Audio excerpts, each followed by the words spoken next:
The Bible is a collection of many ancient Israelite scrolls, and together they're telling one unified story.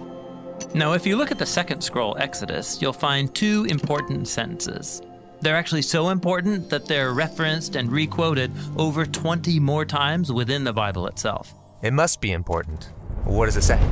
Yahweh, Yahweh, that's God's name, a God compassionate and gracious, slow to anger, overflowing with loyal love and faithfulness. I can see why it's repeated so often. These attributes of God are really lovely. And the statement goes on. He maintains loyal love for thousands, forgiving iniquity, transgression, and sin. Yet he won't declare innocent the guilty. He will bring the iniquities of the fathers upon the children and grandchildren to the third and the fourth. Okay, hold on. This last part takes a bit of a turn. We're first talking about God's love, and suddenly it's about his judgment on grandkids? So is God merciful or vengeful? Yeah, great question. Let's see these words in a larger context by looking at something important in Genesis, the first scroll of the Bible. There, God chooses one family, the Israelites, from among the nations, and he promises that he's going to rescue the whole world through this family somehow. And Genesis ends with the family of Abraham in Egypt. Then the book of Exodus begins, and this book has two large movements. Right, okay, so this first movement of Exodus, God rescues Israel from slavery in Egypt. And in the second movement, God leads them to Mount Sinai, where they camp out for a year. And God invites this whole nation into a partnership called a covenant, so that they can be shaped by his values and character. And represent God to all the other nations. Exactly. Now, this whole Mount Sinai movement in Exodus can be broken up into 4 literary units. First, there's the actual ceremony where the Israelites agree to be God's partners.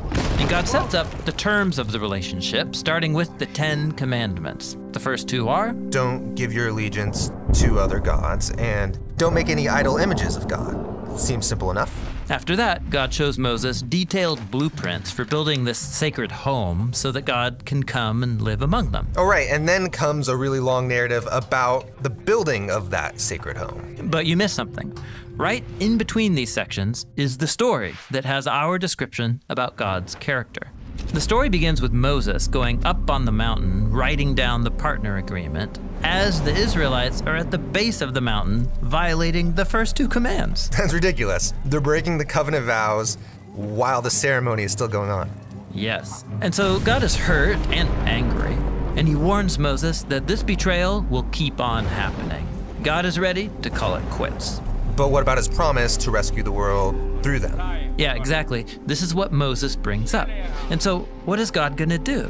Should he end the partnership, which would be fair? Or will he be faithful to his promise to Abraham and show them mercy? Yeah, exactly. Now, look back at the words that we began with, and you'll see they're about this very tension between God's mercy and his justice. Okay, so the statement opens like this: a God compassionate and gracious. In Hebrew, this line has 3 words that rhyme. El Rahum V'Chanun. And the line, overflowing with loyal love and faithfulness, matches the first, as it also has 3 Hebrew words. Rav Chesed V'Emet. Each of those lines have 2 attributes of God, and they surround a 5th attribute, that God is slow to anger. Right. Now, that's the first half of this description of God. Then comes the second half. God maintains loyal love for thousands. And how is he going to remain loyal to people who keep rebelling against him? By forgiving iniquity, transgression, and sin. But God's forgiveness doesn't mean people can just do whatever they want. Right. God's mercy is balanced in what follows. Yet he won't declare innocent the guilty.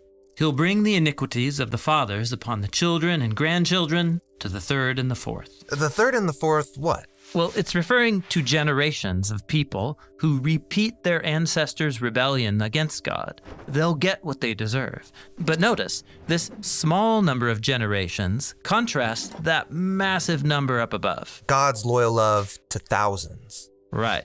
And then check this out. God's forgiveness of iniquity in this line is contrasted with his justice on iniquity in this line. Okay, and all those lines are surrounding a central line here about God's justice. He will not declare innocent the guilty. So while God is slow to anger, he is also just. Right. This is the tension that these two sentences are exploring. How does a faithful and loyal God deal with such a rebellious people? This is the challenge God faces in this story, and it's the same challenge he faces in the whole biblical story as he works to rescue the world through this family. With that in mind, we can take a closer look at these 5 attributes that God declares about himself to Moses. A God compassionate and gracious, slow to anger, overflowing with loyal love and faithfulness. And we'll see how each one leads us deeper into the character of God and into the story of the Bible.